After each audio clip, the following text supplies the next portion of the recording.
Here's the thing I would like to point out. We have had witch trials before, and we got past it.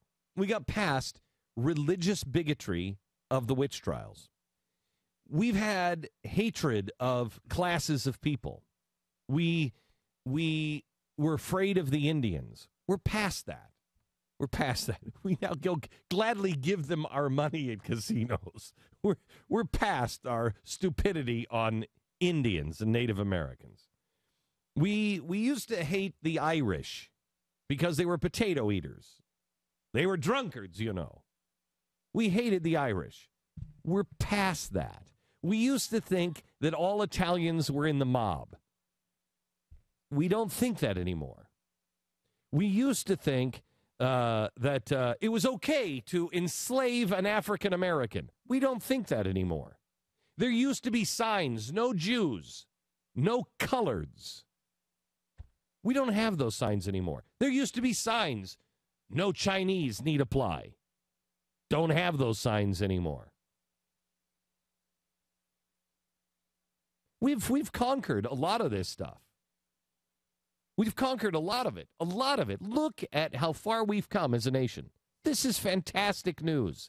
Look how far we have come as a nation. Thomas Jefferson was right. The people are going to screw it up from time to time, but in the end, they'll get it right. We got it wrong on slavery, but in the end, we got it right. We get it right in the end. We always do. Trust the people. Our time as a country hating people because of skin color and descent or religion is over. The signs are gone. You know, in 2008, we were excited to break a historic barrier. We were excited. Now, some people weren't using their brain, and they were just like, yeah, let's select a black man. That'll be cool. Okay, well, use your brain. Judge by the content of the character, not the color of the skin. It was a big deal to elect the first black president. I remember the broadcast the next morning. I was feeling pretty low because I knew what was coming. I knew this was real trouble. But I also said it is really cool that we've just elected a black man. How great is that? But it was made into a bigger deal than it actually was for most Americans by the media because the media had an agenda. They helped usher Obama in. They made it into a bigger deal. I mean, wouldn't it be just as historic to elect a man who's from a faith that was actually chased out of the country in the 1800s? Whose founder was killed because of his anti-slavery views, and the fact that politically they were saying that if the next president in his day wanted to win, they might have to make Smith his VP because he controlled so much of Illinois. Wouldn't it be just as historic for the people who have the only extermination order in U.S. history, the only one that said you can kill them because of their faith? No other faith has had that in America, thank God. Wouldn't it be just as historic to then elect this guy? I mean, it's a pretty big deal, right? My answer? Kinda. Without the media trying to pick our president for us, it will be just as big of a deal as electing Barack Obama president. It's a cool milestone, and it is a footnote. It is like, and they elected a Mormon, and they elected a black man. Historic? Yes, in the academic sort of way. But I believe in the real America. America took the signs down.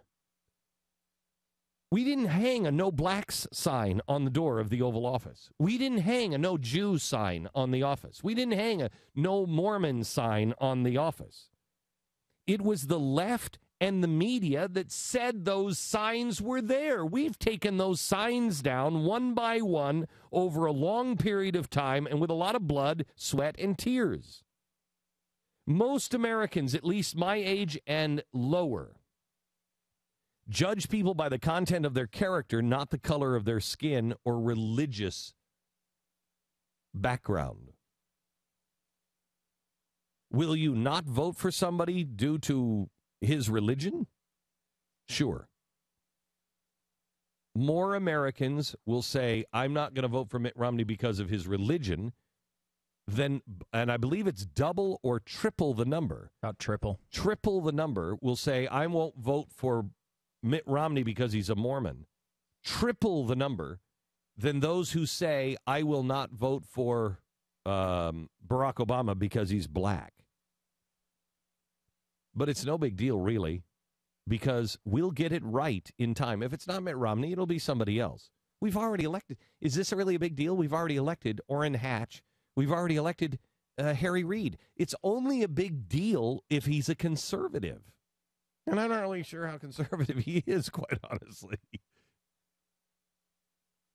Wouldn't it be something, though? Think about this.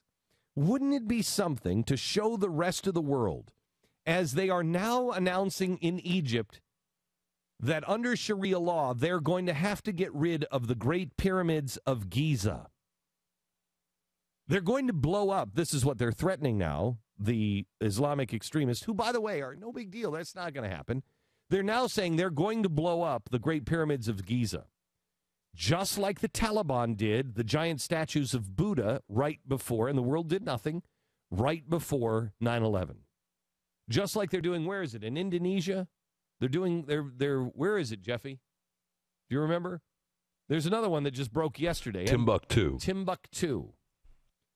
They're destroying another great religious landmark in Timbuktu.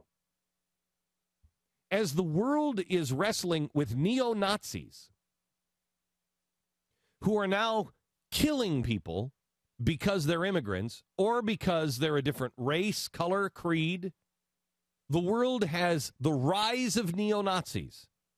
The world has the rise of Sharia law, which will erase every other religion. Look at America. We just elected somebody of a different color, and it was really no big deal for most Americans. And we'll elect somebody based on their values and their principles, not their religion. Wow. What a historic election 2012 will be. Two different stereotypes shot down one after another. You see, what the media doesn't understand is Americans are great people. And maybe the elites and the elites in the media, the elites in Washington, the elites in academia will surprise us someday and stop being surprised by Americans and their decency. Maybe someday the self-entitled enlightened in the press will catch us God-fearing, gun-toting, flyover hicks. And they'll understand that we've always voted for people of character, we voted for values, we believe in principles, and we believe in the facts. That's what we do in the end. It's what makes America great. It's what makes America exceptional. Other places may not vote for a Mormon. Other places may not vote for a black man. Other places may not vote for a white man. Other places may not vote for somebody with a funny name. This place used to say, no Irish, no Chinese, no blacks, no Mormons, no Jews. In the hand of the Statue of Liberty is a torch. But that's not what it's called. What she's holding in her hand is imprisoned lightning. The power of lightning. Captured with liberty and justice for all. Man, America is great.